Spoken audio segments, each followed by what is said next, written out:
Quand on a la chance de survoler Paris, ce qui surprend le plus, c'est cette couleur qui saute aux yeux. Un océan de gris qui se décline un peu partout, en zinc, en ardoise et plus incroyable encore, en plomb, avec la toiture de Notre-Dame de Paris, construite au Moyen-Âge. 50 nuances de gris pour un Paris minéral. Ici, quand on évoque le vert, on pense au Grand Palais, à ses verrières exceptionnelles, à l'église de la Madeleine ou à l'Opéra et ses coupoles en cuivre qui, avec le temps, ont pris une tonalité vert de gris.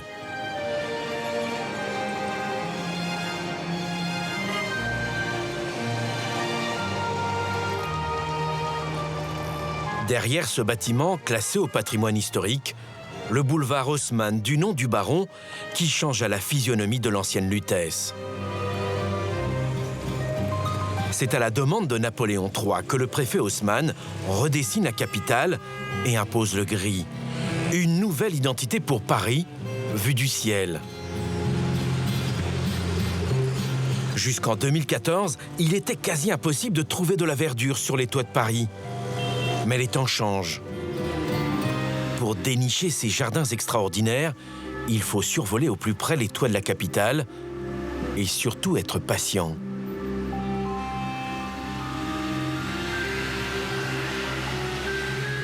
Paris révèle alors ses secrets bien cachés.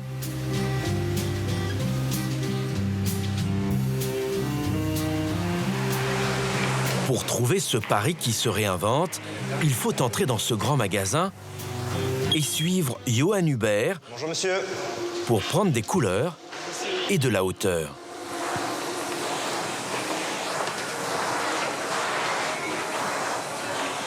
Johann Hubert est l'un des pionniers de l'agriculture urbaine en France.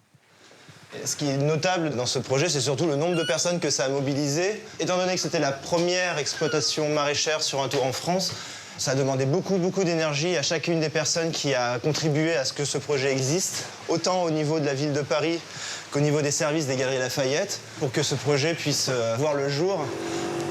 À 50 mètres au-dessus du bitume, la magie opère. Alors avant, la ville, c'était ça. Demain, la ville, c'est ça.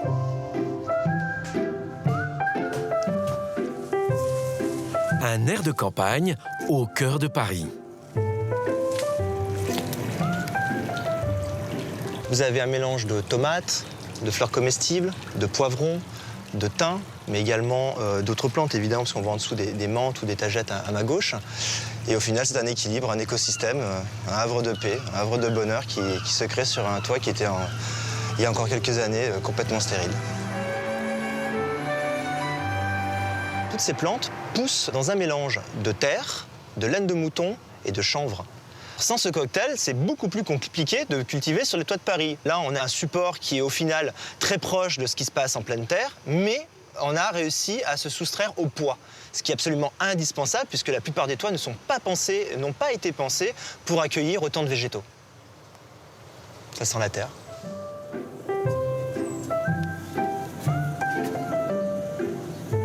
« 15 ans pour mettre au point ces membranes, des panneaux végétaux 100% recyclables.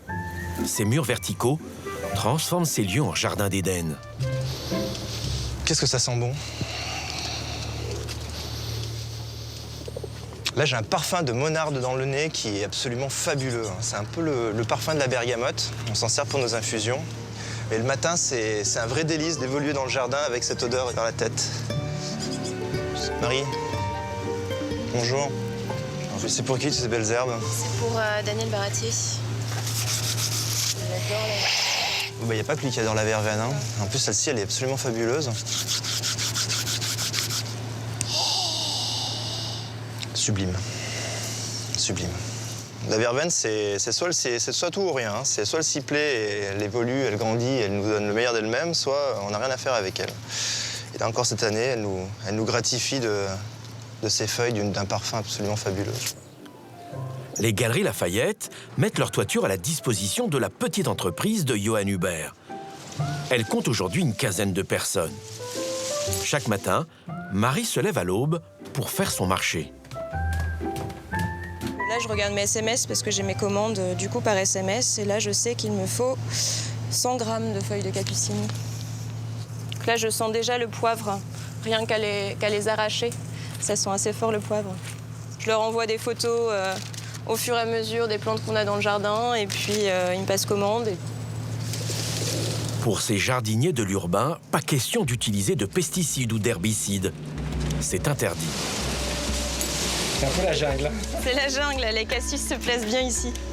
Pour qu'ils donnent pas mal de fruits, on évite de les tailler trop, donc c'est la jungle, oui.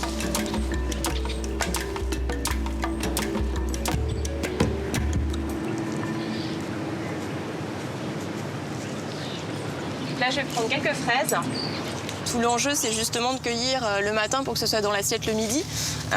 Donc c'est vrai qu'il faut un peu se dépêcher et dès que le soleil se lève, c'est un peu la course. En général, quand je sors du jardin et que je reviens au niveau du sol avec le bruit des voitures, la circulation, ça me fait toujours un petit choc parce qu'on oublie facilement qu'on est en ville.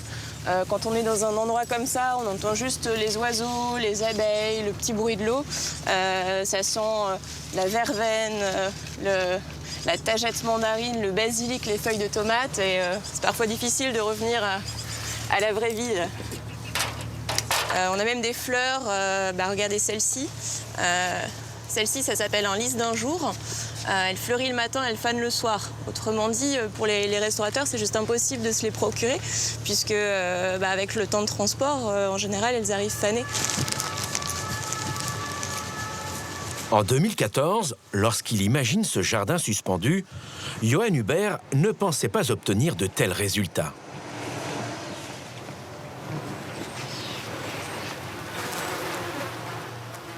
Là, il se passe un spectacle absolument magique et merveilleux. Tu vois des dizaines et des dizaines et des dizaines d'abeilles, toutes en train de butiner un merveilleux plant de menthe en fleurs. C'est une association homme-nature virtueuse qui nous permet à tous de découvrir des endroits complètement splendides.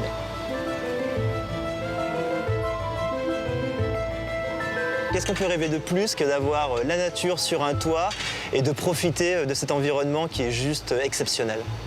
Ça se renouvelle chaque jour, les nuages sont différents, les plantes évoluent, les saisons sont marquées par l'évolution des plantes aussi. C'est vrai que c'est un spectacle qui, chaque jour, a sa poésie, chaque jour a son taux d'émerveillement, et c'est vrai qu'on s'en lasse pas.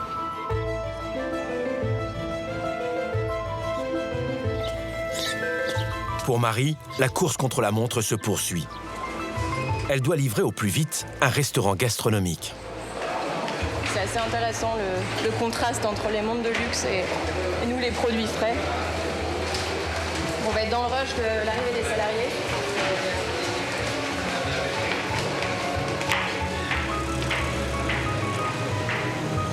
Direction le ventre de Paris. Ces produits frais vont parcourir à peine 5 km. 9 stations de métro. Une empreinte carbone réduite. En supermarché, les fruits, les légumes ou les salades parcourent en moyenne 650 km.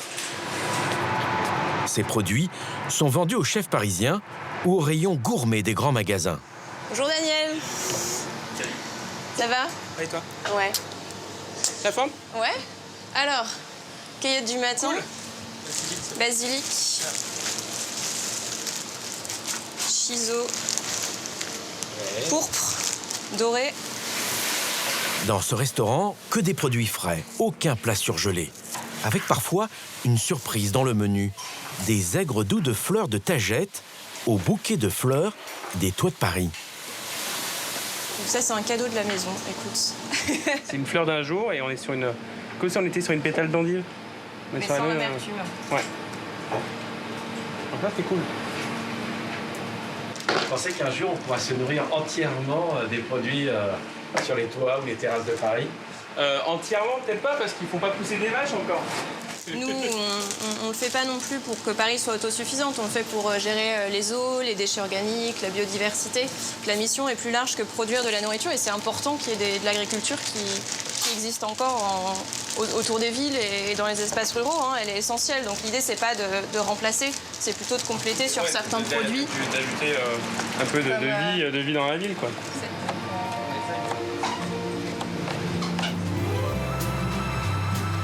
Aujourd'hui, la gastronomie investit les sommets de Paris.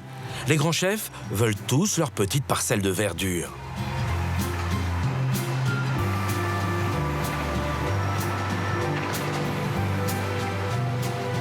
À 2 pas de la place Vendôme, l'un des 9 palaces de la capitale dispose de jardins pour ses suites royales sur le toit et d'une table aromatique pour le chef. C'est l'une des plus belles vues sur Paris. Le chef Thierry Marx ne s'en lasse pas. Adepte des circuits courts, il ne jure que par cette palette d'herbes fraîches, aussi riche qu'inattendue.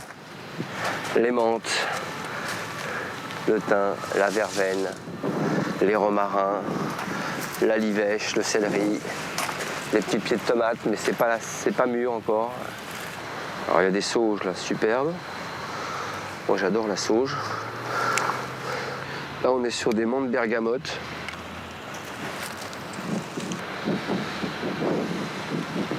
Ça a des arômes qui sont persistants. Et en fin de repas, c'est très agréable. Là une jeune pousse de céleri. Alors là, elle sent quasiment rien. Si je les chauffe un petit peu comme ça, juste à température corporelle, ben là immédiatement je suis sur des arômes de céleri, presque des arômes un peu terreux. Et ça c'est un peu notre terrain de jeu pour les cuisiniers, pour les pâtissiers. Et puis ça nous ramène à la nature, à la naturalité et au cycle des saisons. C'est-à-dire que nous, cuisiniers et pâtissiers parisiens, on a tendance à être éloignés du monde rural et de ce rythme des saisons. Même si on est conscient qu'un herbier comme celui-là n'est pas suffisant pour fournir l'ensemble de nos restaurants. Pour Thierry Marx, une table aromatique d'à peine 5 mètres de long et quelques herbes fraîches pour sublimer des plats d'exception suffisent. Ailleurs, d'autres grands chefs vont encore plus loin. Pour découvrir l'une de ces oasis de verdure, il faut s'aventurer derrière cette jungle de béton. Nous sommes rive gauche, juste à proximité de la Tour Eiffel, le centre commercial de Beaugrenelle et sa prairie de 7000 mètres carrés. Au milieu des buildings, un jardin extraordinaire. Plus qu'une table aromatique, un grand potager. Impossible de s'y rendre sans le chef Éric Briffard. Moi, j'ai mon couteau et on peut y aller. Il dirige les arts culinaires de l'école Le Cordon Bleu. Les élèves proviennent de 90 pays. Créée en 1895, c'est l'une des plus anciennes écoles de cuisine au monde. Ah, c'est un peu un chemin de croix pour venir jusqu'ici. Hein. Eh oui. C'est un autre monde, non? Ah bah oui, ça, on commence à respirer ici. Ça, en quelques minutes, vous vous retrouvez dans la nature. On va peut-être commencer par ici. Bonjour, monsieur Georgel. Vous avez commencé avant nous? Voilà. Pierre Georgel est le créateur de ce jardin potager. Regardez ça. C'est pas les haricots verts, ceux-là. C'est les comment? C'est quelle variété? Ça, c'est le haricot pourpre Alain améthyste, qui est très tendre, très croquant. Il est vert à l'intérieur. Donc on les cultive toujours un peu à l'ombre pour que le pourpre soit encore renforcé.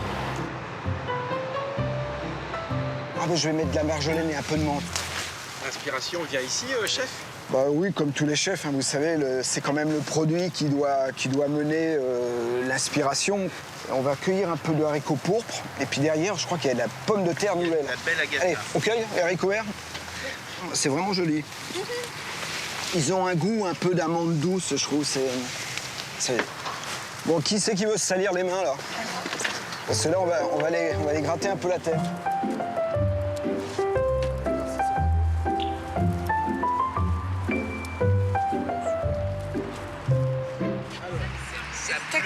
La texture est vraiment bizarre. Il y a quelque chose...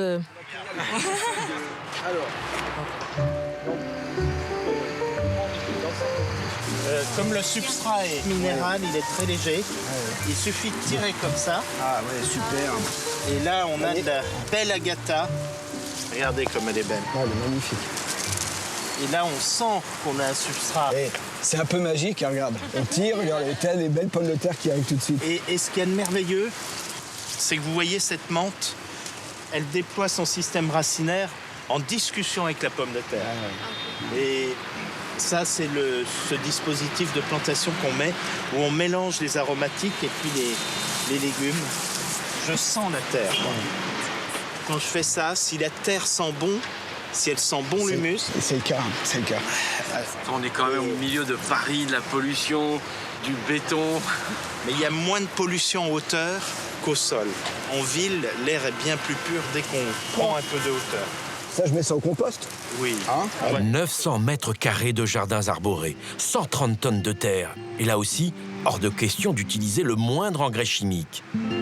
Ici, on apprend une cuisine plus respectueuse de la nature. Une cuisine simple mais raffinée. C'est incroyable comme on redécouvre le goût des produits quand on prend vraiment des légumes de jardin. La nature est pas belle, regardez. Je vous offre même des fleurs ce matin. Allez, qui c'est qui veut un bouquet de carottes?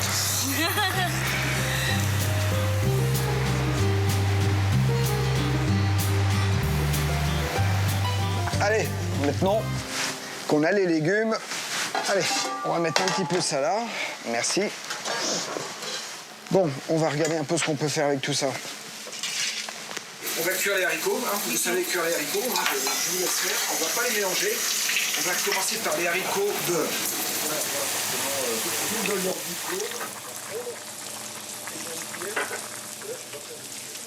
C'est trop bon ça. Hein, avec un whisky ou une coupe de champagne, un haricot vert frit. Hein. It's good. C'était frit à 180. Ça fait bon. Oui, oui. Ici, c'est de la fourche à la fourchette. On passe directement de la nature à la casserole. J'aurais jamais pensé qu'on aurait pu avoir autant de diversité de légumes et avec des bons résultats. Je vais prendre un peu de chiso que je vais froisser, que je vais un petit peu émincer comme ça. C'est juste pour qu'ils soient encore plus odorants. Voilà, alors là, ça parle. Quand je vois Chef Briffard utiliser le chiso avec le concombre d'une manière si simple et du gros sel, là, je suis émerveillé parce que j'en avais pas eu l'idée, jamais. Là, ça va faire un mélange exceptionnel. Voilà, regardez si c'est pas beau. Vous voyez, on deviendrait vegan. Hein. Imaginez, vous faites un poulet rôti, vous servez des courgettes comme ça avec. Ouais, hein, ça serait bon. Comme ça peut changer déjà. Voilà. Vous avez une belle tempura, vous voyez. Bon, j'ai appris à les faire au Japon. Vous voyez, la gastronomie, elle commence là. La gastronomie, un beau produit, un peu d'amour, et tout de suite, vous mettez ça sur une table, je peux vous assurer que tout le monde va être heureux. Vous voyez, ça c'est de la grande cuisine déjà.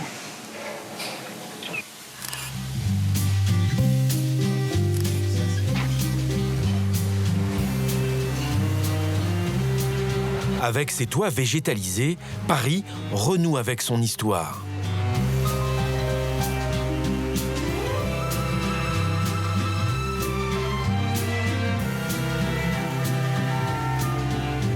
Le Champ de Mars, les Champs-Élysées, la rue des Vignes ou celle des Marronniers, ces noms évoquent un passé moins urbain et plus agricole. Témoin, cette vieille photo. Les voies sur berge avaient une autre allure, avec ses champs et ses potagers installés sur la rive droite. Images inédites plus anciennes encore, avec cette gravure qui représente un quartier du 15e arrondissement.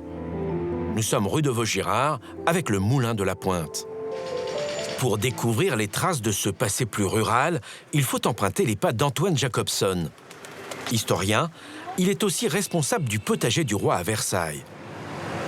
Il connaît les mystères et tout ce qui raconte cette ville d'antan. Un détail peut révéler un pan méconnu de l'histoire de Paris. Dans Paris, les traces agricoles ne sont pas toujours ce qu'on croit. Derrière cette porte, Il y a une petite chose qui rappelle un autre Paris. Ça a l'air de rien du tout. Vous avez un bout de ferraille qui est là pour qu'on puisse gratter les pieds, pour nettoyer ses chaussures, avant de rentrer dans les appartements. À un moment où la rue a plein de terre, où voilà, il faut faire attention, parce qu'il y a de la terre. Il y a de la terre dans Paris, il n'y a pas que du béton.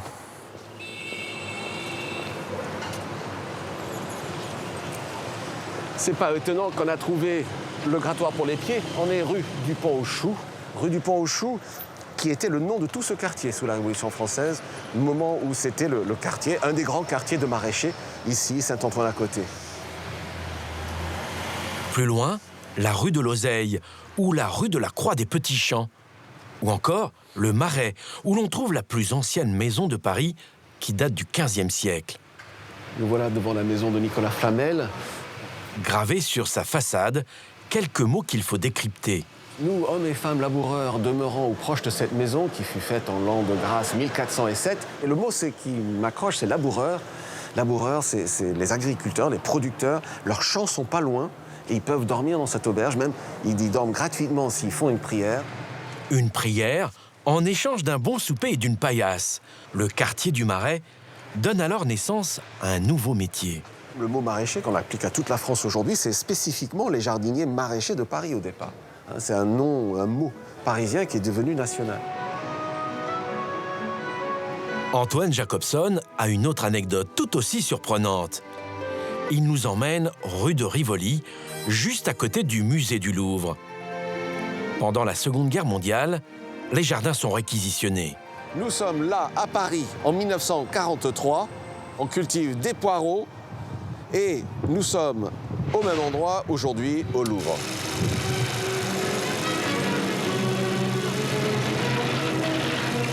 Septembre 1943. L'Allemagne occupe la France. Les troupes nazies patrouillent sur les Champs-Élysées. Et pendant ce temps, les Français survivent avec leurs tickets de rationnement et le système D. On le voit sur cette photo, des Parisiens travaillent pour nourrir la population. L'agriculture en ville, elle existe parce qu'on a besoin de se nourrir. En temps de guerre, 1943, on cultive autour du Louvre des poireaux, des haricots, des pommes de terre. Mais ce n'est pas la première fois qu'on fait ça. Première guerre mondiale, dans les Tuileries, on fait des pommes de terre. 1870, la Commune, on cultive partout des choses à manger en ville. Des poireaux ou des patates au Louvre. Et pourquoi pas du vin à l'hôtel de ville. Une idée pas si saugrenue pour Virginie Duluc, qui a remporté un appel à projet de la mairie de Paris. L'objectif de la ville est d'atteindre 100 hectares de toits et de murs végétalisés d'ici à 2020. Je les ai. Dans son carton, de quoi produire à terme quelques centaines de bouteilles. Non, je pense qu'on va bien travailler avec ça. Ils sont bien, hein? Pour l'aider dans son projet, Virginie est accompagnée de ses parents, viticulteurs dans les Landes. Ouais. Il les a bien conditionnés, en fait. Tu vois, les racines, on va les couper comme ça. Une main, en fait, 10 cm, voilà, on va couper comme ça. Principalement, c'est des cépages qu'on trouvait historiquement en Île-de-France. Du chasselas, du pinot noir, du gamay, du sauvignon. Des cépages pour du vin rouge et du blanc. Et dans le carton, une petite surprise. On est en train de découvrir qu'il y a des cépages de chardonnay, cépage unique du champagne, pour tester le champagne sur Paris. Bon. C'est-à-dire qu'on va faire du vin à Paris et du champagne. Ben, c'est le cépage toujours. Pendant 3 ans, la mairie de Paris lui offre, contre un loyer modéré, une parcelle de 400 mètres carrés. Plus qu'un vignoble, c'est un site expérimental. Les sauvignons d'abord. Sauvignon, chardonnay, ici. Et puis après, on aura un autre rang encore de sauvignon de l'autre côté. Vous allez faire combien de litres de vin ici alors, ou de champagne? Pour l'instant, on va faire pousser le raisin. Et puis après, on verra comment se comportent les plants, la vigne. Avant de sabrer le champagne, il faudra attendre septembre et le début des vendanges. Je mets la terre. Des grappes de raisin dès la première récolte, ce serait un signe très prometteur. Il faut tasser un petit peu là. Il faut les câliner, les choyer, et puis que l'air parisien, encore une fois, leur convienne, en croisant les doigts pour que tout se passe bien. Il n'y a pas un rituel pour la pose du premier pied? Normalement, ce serait la bouteille de champagne, mais bon.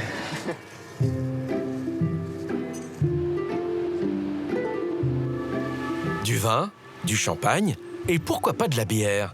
Paris pourrait être l'une des rares villes au monde à avoir sa propre bière produite sur les toits. Retour aux Galeries Lafayette où, dans le plus grand secret, on prépare depuis quelques mois la matière première.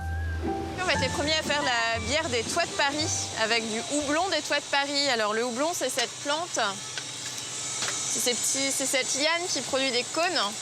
Ce qui nous intéresse, c'est la petite poudre jaune, la lupuline, qui donne toute son amertume et son goût à la bière. Alors il faut aussi de la céréale et de l'eau, mais tout le pouvoir aromatique sera donné par le houblon et les plantes de nos toits. Et là, ils sont très odorants. C'est le bon moment pour les récolter.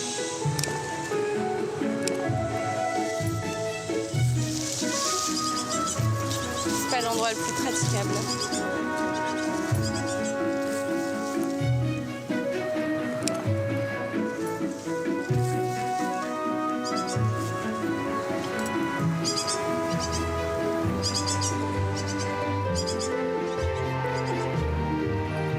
Pour Marie, pas besoin de faire des centaines de kilomètres et de se rendre en Alsace pour brasser sa bière. Dans Paris intramuros, il existe une dizaine de microbrasseries. Bonjour, je ramène les houblons des toits. Je te pose ça là. Ouais. Je t'en ai mis une petite quantité. Si tu veux, on va les égrener. Je pense que là, ils sont justement bien. Du houblon frais, de l'eau, du malt d'orge et de blé. Ils sont plutôt beaux, hein. Et le tour est joué. Grand moment, là. Ah ouais. Ouais. Et puis déjà, le mélange de couleurs, le mélange d'odeurs est vraiment un plaisir. C'est un moment un peu historique en plus. C'est réellement historique, ouais. La première bière des toits de Paris sous nos yeux. Voilà, brassé à Paris et houblon cultivé à Paris. Là, on va l'infuser aux alentours de 66 degrés. C'est extrêmement enthousiasmant.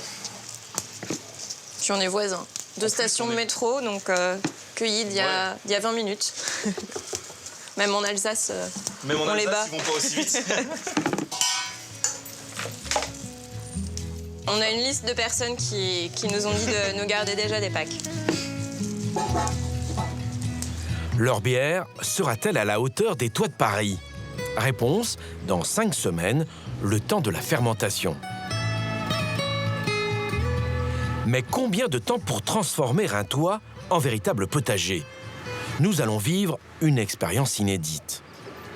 Direction le 12e arrondissement. Par 4. Tout commence dans ce parking souterrain. Ça va être lourd par 4. Vous allez faire quoi avec ça? Alors c'est assez fou, on va faire pousser des plantes aromatiques dedans. Voilà. Dans les colonnes, il va y avoir uniquement de l'eau. Et l'eau contient des nutriments qui permettent aux plantes de pousser. Donc on a hâte de vous montrer toutes nos plantes sur le toit. C'est très léger et donc ça permet de s'adapter très facilement au toit parisien. C'est la RATP qui lui offre un espace pour un loyer de 100 € par an. Encore une et on va y aller. La toiture est située à une vingtaine de mètres au-dessus des trottoirs parisiens.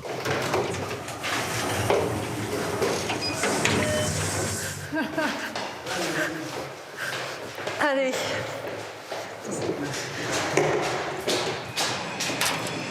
Sur le toit, Emeline Beck est impatiente. C'est un grand jour. Avec ce projet, elle veut transformer pour la RATP ces territoires délaissés et à l'abri des regards.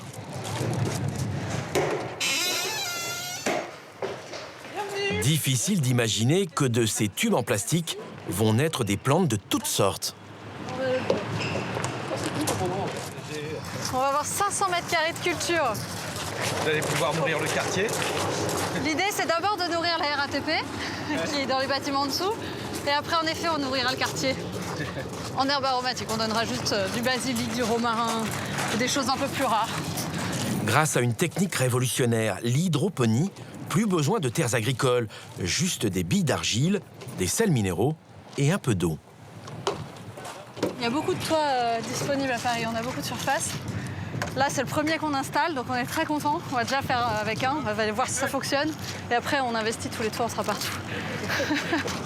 Alors on garde les 1,80 ici à tous les 2 mètres, donc c'est les plus grands. On va les emmener à l'autre bout. Hop. Ouais, bah, viens, on va les poser ici, là.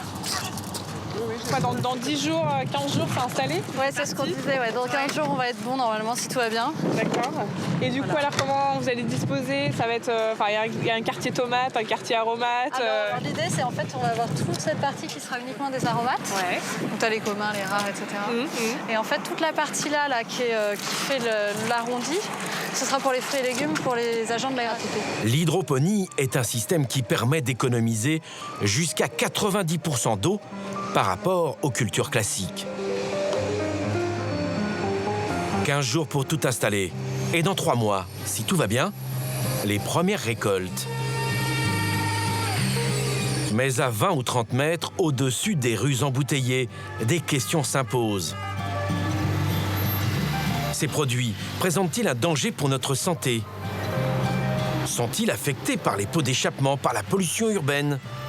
Nous retrouvons Emeline Beck au siège de la RATP. Dans ce havre de paix et de verdure, on oublierait presque les pics de pollution, de plus en plus fréquents à Paris. Le contraste est saisissant, les contrôles indispensables. Faut pas oublier qu'on se pose quand même assez vite des questions sur la pollution, parce qu'on reste à Paris, hein, on reste dans une grande ville polluée, hein, il faut le dire. Et en fait, on réalise des échantillonnages de ces différentes cultures. En l'occurrence, on va échantillonner du romarin qu'on emmène à AgroParisTech en laboratoire. Et comme ça, ce romarin est analysé et on peut dire si oui ou non ce romarin est sain. Direction le 5e arrondissement. AgroParisTech est une grande école qui forme entre autres des ingénieurs et des managers dans les domaines de l'agriculture et de l'environnement.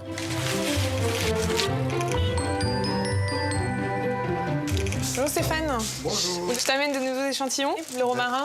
J'avais prévenu il y a quelques jours. Tu pourrais me les analyser? Je te fais ça, oui, 2 jours. Dans 2 jours? Je te donnerai ça. Ouais. Super, moi, c'est très bien. Merci. L'école est aussi un laboratoire de recherche. Ces dernières années, plus de 400 analyses ont été effectuées sur une quinzaine de variétés de légumes et d'herbes aromatiques. Des produits qui proviennent tous des toits parisiens. Il y a 2 semaines, Emeline avait apporté une salade. On reste très largement en dessous des normes européennes. Super. Pour tous les éléments traces métalliques, le plomb, le cadmium, le mercure et le cuivre et le zinc, dans les échantillons de salade. D'accord. Donc là, pour moi, aucune inquiétude.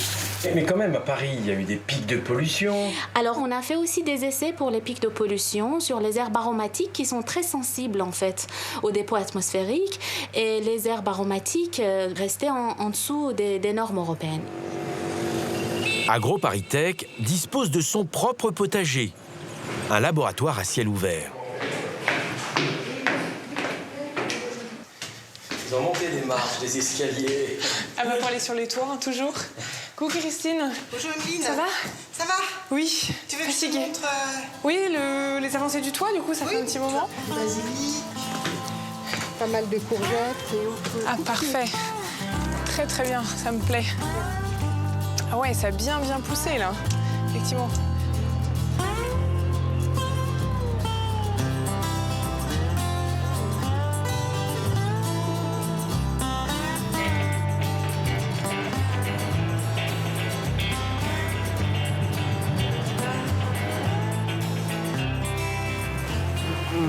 Vous allez faire des fruits exotiques, c'est vrai? Ou c'était une blague? Pas des fruits, mais peut-être des légumes exotiques. On voudrait profiter du fait que sur le toit, en fait, on a un microclimat qui est finalement plus chaud, à peu près 2 degrés de plus en moyenne l'été, enfin entre le printemps et l'automne, par rapport à en bas. On va voir ce qui va pouvoir pousser, mais ça serait, je pense, intéressant à tout point de vue. C'est une anticipation du changement climatique. Depuis 2012, les chercheurs travaillent sur différentes variétés de légumes ou de plantes capables de s'épanouir sur les toitures parisiennes. Pionniers en agriculture urbaine, ils testent aussi les meilleurs terreaux. Les résultats sont surprenants. Ces produits sont pollués ou pas? Eh bien non, ils ne sont pas pollués. Ils ne sont pas pollués parce que d'une part, ils poussent sur, non pas de la terre, mais du compost de déchets verts, qui n'est pas pollué, ça on a pu le vérifier. Et puis d'autre part, l'autre source de pollution, ça pourrait être La pollution atmosphérique, vous voyez, on est en plein Paris là, mais on est au 6e étage et de fait, les polluants, on a montré qu'ils ne montaient pas. Y compris lorsqu'on est proche du périphérique, soit on est suffisamment haut, les polluants métalliques ne montent pas. Les fruits et légumes produits sur les toits ont des taux de pollution plutôt faibles. D'après leurs études, ils sont en moyenne 5 fois inférieurs aux normes européennes. Ils sont bons au goût parce qu'on peut prendre des belles variétés, des variétés très goûteuses et en plus ils sont sains. C'est parfait ça pour vous, Emeline. C'est génial, donc c'est pour ça qu'on va pas s'arrêter là, évidemment. Il y a quand même beaucoup de difficultés techniques pour installer des potagers. On ne peut pas installer des potagers sur tous les toits de Paris. C'est d'abord une partie d'entre eux ne sont pas plats, comme vous pouvez le voir autour. Le baron Haussmann ne nous a pas facilité la tâche.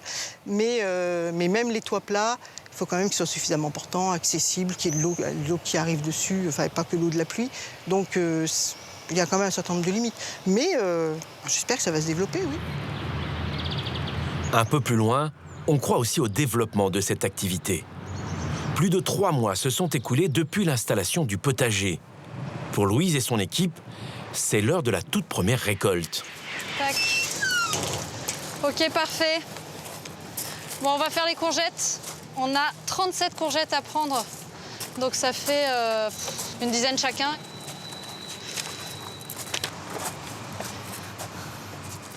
C'est fou, hein? C'est trop cool. On est super contents. On a tout installé. Là, ça a poussé de façon assez extraordinaire. Et donc là, c'est la première récolte.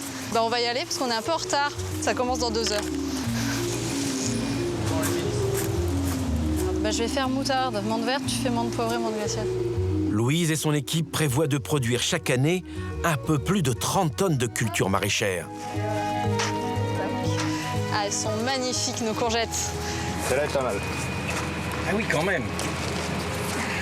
Voilà, c'est des... Celle-là, elle fait 1 kilo toute seule. Hein.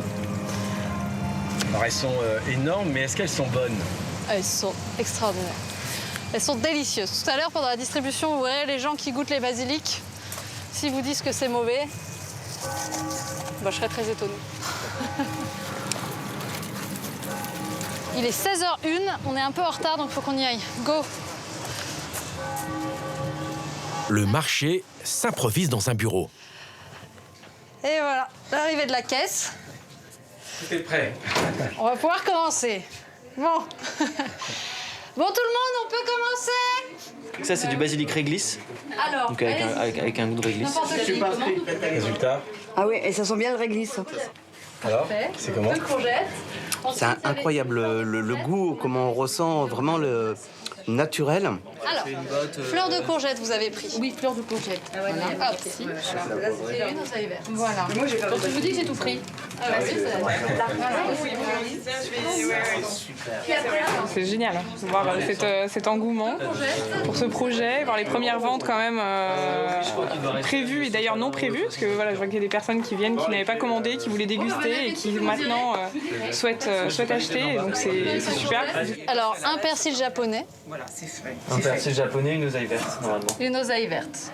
Et voilà. Ah, c'est pas trop cher? Non. Non. C'est pour manger sain, sans pesticides. Non, sans insecticides. Merci. Ça vaut, voilà, ça vaut la peine. Ah, c'est notre premier. Oh, pardon. Faut le prendre en photo. C'est ça, on va l'encadrer, on va le garder. On l'a rangé dans la super caisse. Il est là. Notre premier billet de 10 €. Bonne soirée. À la semaine. Bah, à bientôt.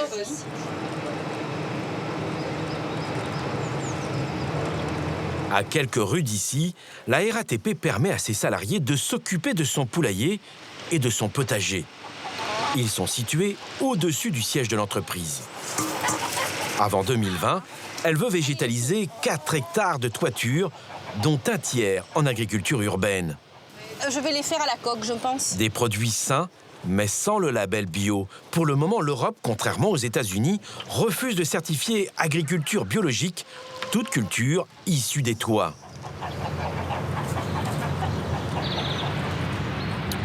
Nous retrouvons Virginie Duluc. Il y a 4 mois, elle plantait les premières vignes sur le toit de l'hôtel de ville. Regardez, le jardin est magnifique. Les tournesols ont poussé. Ils sont immenses. C'est incroyable. On va passer de l'autre côté pour voir les vignes. Ah, elles sont superbes. Ah oui, en effet. Waouh. Waouh, waouh. Alors, c'est la première année et on a déjà des grappes. Il y a du blanc, du rouge. Ah, elles ont bien pris, elles se placent bien ici. Tout petit raisin. Attends, je t'en donne. Bien acide. Faut qu'elle prenne un petit peu le soleil encore. Vous avez l'air surprise. Franchement, oui. Parce qu'en fait, c'est la première année. On les a plantés il y a à peine 4 mois. Et on ne s'attendait pas du tout à ce qu'il y ait des raisins et qu'elles poussent aussi bien la première année. D'habitude, on a des raisins au bout de 3 ans. Et là, en fait, dès la première année, on a des petites grappes de rouge et de blanc. Ouais, on est vraiment très contents, en fait. Là, on voit, ils sont bien juteux. Ah, parfait. Il est parfait. Franchement, bien sucré, délicieux. Une première récolte, un signe encourageant. Virginie est aujourd'hui plus que jamais convaincue qu'à court terme, elle pourrait produire la première cuvée des Toits de Paris. D'un jardin suspendu à l'autre, Paris se métamorphose et les Parisiens se réapproprient les toits et les terrasses, jusque-là abandonnés. Là, tu vérifies si la reine va bien? Si la reine va bien, oui. Ce sont les abeilles qui, les premières, vont s'y installer. Un indicateur très positif pour tous ceux qui rêvent de transformer ces lieux. Là, tu la reconnais comment, la reine? Là, elle a un petit point blanc sur le thorax. Ouais, ah ouais, on la voit bien. Elle est plus grande qu'une abeille normale. Ouais, en effet, elle est plus grande. Bon, là, tout va bien, du coup, dans la ruche. Paris et ses hauteurs représentent un petit paradis pour les abeilles. Imaginez un garde-manger à proximité, des températures plus clémentes qu'à la campagne et surtout une plus grande variété de plantes sans aucun pesticide. C'est vrai qu'ici, avec 22 000 plantes à proximité immédiate, elles ont vraiment tout ce dont elles ont besoin, ce qui n'est pas le cas en effet sur tous les toits. Aujourd'hui, Paris et ses 700 ruches produisent l'un des miels les plus purs de France.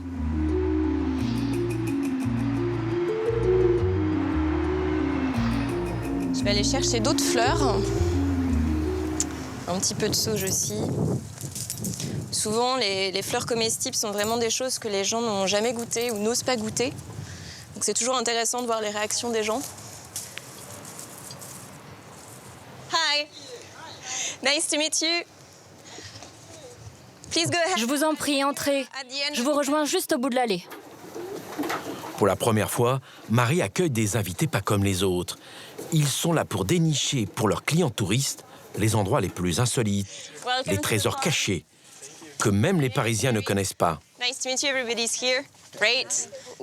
Nous sommes en août, c'est la saison des tomates, comme vous pouvez le voir. Donc on peut commencer par les tomates. Vous avez déjà récolté des tomates à Paris? Oui, c'est assez unique.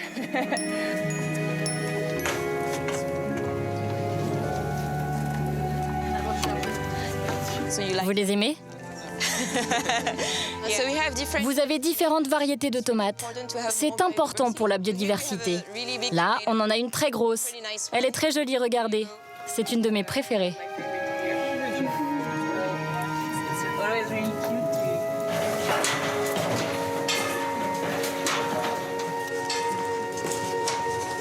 Venez par ici. De là, c'est encore plus beau. S'ils sont convaincus par cette visite, ils la proposeront à leurs clients. Oui, vous avez une vue à 360 degrés. C'est assez unique. C'est la plus grande ferme végétale sur un toit en Europe. C'est un privilège d'être ici tous les jours, plutôt que derrière son ordinateur, dans un bureau.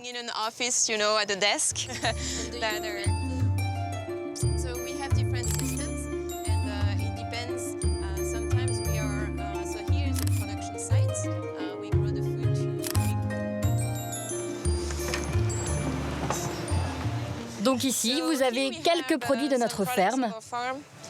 On peut commencer par les fleurs comestibles, si vous voulez.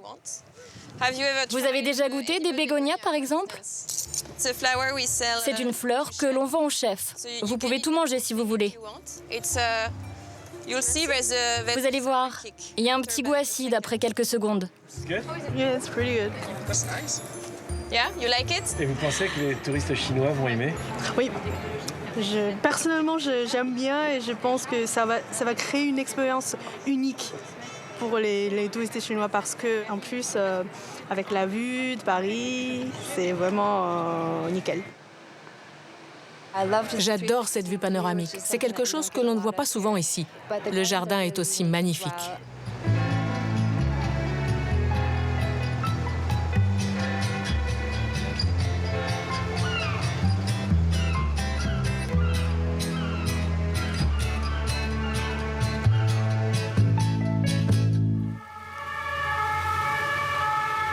Quelques semaines plus tard, c'est depuis les Champs-Élysées que Marie Dehaene prépare le packaging du produit qu'elle veut absolument lancer cet hiver. Beaucoup, je trouve qu'on voit bien le nom du produit. Les étiquettes sont prêtes, mais reste à tester la bière des Toits de Paris. Hello, salut. Salut Romain. Ça va? Ça va On et toi? était justement en train de parler de bière. Salut. On va pouvoir goûter ça. C'est toujours... ça fait quand même des années que je fais ça et ça reste toujours émouvant. Le moment d'ouvrir, le premier contact avec une nouvelle bière, c'est toujours quelque chose. Et nous, c'est la première fois, donc c'est d'autant plus excitant. Bon. Et ben, à la bonne vôtre, à une belle réussite. Merci. Ah, ça sent bon. Moi, j'aime bien. C'est très bon.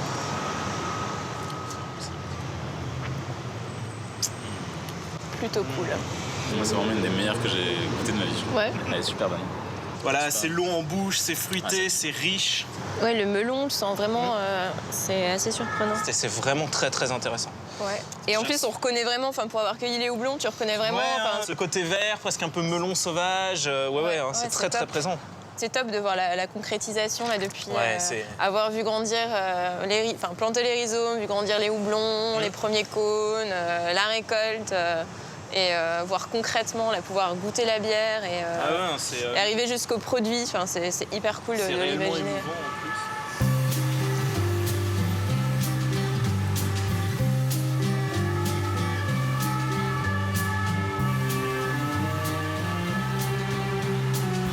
Suite de notre balade au-dessus de Paris. En remontant la Seine, voici le quartier de la bibliothèque François Mitterrand. Et juste à proximité, un autre jardin extraordinaire. Un lieu où voisins et voisines se retrouvent autour d'une même passion. Nous sommes dans le 13e arrondissement. Un grand jour pour ces paysans en herbe. C'est l'heure de récolter les premières tomates de l'année. Il y en a beaucoup, hein. Purée, regarde! T'as vu tout ce qu'il y a? Les petites oranges, là? Waouh! C'est pas la même variété, celles-là. Elles sont bien mûres. Il faut ramasser tout ça! Ok, c'est parti. Bah dis donc, il y en a plein par terre. C'est carrément du luxe. Quand les journées ont été compliquées, quand j'ai envie d'être toute seule, je viens ici et c'est génial. C'est génial. Il y a des topinambours, il y a des christophines, du potiron, framboises, raisins, haricots, des courgettes. En des courgettes, il y en a pléthore. On ne sait plus comment les cuisiner, les courgettes. C'est dingue de dire ça. On sait d'où ça vient. On sait que ça vient de notre jardin à nous. Et pour nous, ça, c'est que du bonheur. Du bonheur grâce aux propriétaires de l'immeuble. C'est la régie immobilière de la ville de Paris qui a créé en 2013 ce potager de 100 mètres carrés. Il n'y a jamais de dispute. Jamais. Waouh, dis donc. Regarde-moi ça, cette taille. Et celui-là, regarde, c'est grand, toi. Bon, je prends la petite. Moi, je prends la petite. Allez, hop, c'est parti. Oh là là. Il y a des orties ou... Regardez ce que je vais vous faire tester. Gâteau chocolat, courgette du jardin. Qui c'est qui veut goûter? Et puis surtout, les enfants, tu leur fais manger de la courgette sans qu'ils le savent. J'ai goûté l'année dernière. Bon, bah... À la première récolte. Rosé ou blanc? L'association. À nous? Un jardin potager pour favoriser le lien social. Si ce type de projet reste encore exceptionnel, à l'avenir, il pourrait fleurir un peu partout dans la capitale. Cette petite révolution se prépare à proximité de la place de la Bastille. Tout se passe dans ce bureau d'architecte. À la demande de la mairie de Paris, Vincent Caillebout imagine un Paris plus solidaire et futuriste. Voici ici la rue de Rivoli en 2050 avec les bâtiments haussmanniens qui sont conservés où nous proposons de construire finalement des tours montagnes qui dressent leur bouclier photovoltaïque le long de la course du soleil vers les Tuileries et qui intègrent ici dans les rainures centrales des grandes cascades d'eau, des cascades hydrodynamiques qui permettent de générer de l'électricité, de la stocker aussi bien de jour comme de nuit. Ensuite, toutes les toitures sont végétalisées en venant rapatrier des champs d'agriculture, des vergers communautaires et les potagers suspendus dans le ciel de Paris. Une vue futuriste depuis les hauteurs de Notre-Dame de Paris ou depuis le jardin du Luxembourg. À chaque fois, la nature s'impose. C'est une ville jungle qui vient mélanger l'homme avec la faune et la flore locale, qui milite pour la réintégration de la biodiversité et pour faire en sorte aussi que les agriculteurs viennent cultiver la terre à nouveau sur les toits et les dents creuses de Paris. Utopie ou projet visionnaire, la révolution verte à Paris est bien en marche.